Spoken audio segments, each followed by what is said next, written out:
Vivo will launch the latest X200 Pro SMA Vivo X200 Pro Beast from the X series. Vivo will launch the latest X200 Pro smartphone in the very near future, or it might be in the first few months of 2024.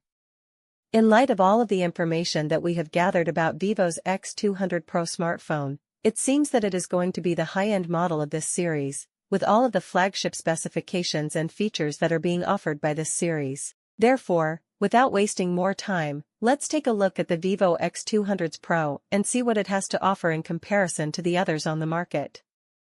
Beginning with the large and bright 6.78-inch LTPO AMOLED capacitive touchscreen display, which can easily produce a higher resolution of 1260 by 2800 pixels with a buttery refresh rate. On the top of this display, you will get a sharp 32MP selfie sensor, allowing you to capture your beautiful moments on your new Vivo X200 Pro, and at the back, you will get a TR. Vivo will launch the latest X200 Pro SMA Vivo X200 Pro Beast from the X series.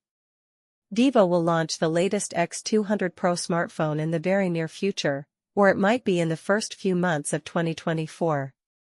In light of all of the information that we have gathered about Vivo's X200 Pro smartphone, it seems that it is going to be the high-end model of this series, with all of the flagship specifications and features that are being offered by this series. Therefore, without wasting more time, let's take a look at the Vivo X200 Pro and see what it has to offer in comparison to the others on the market.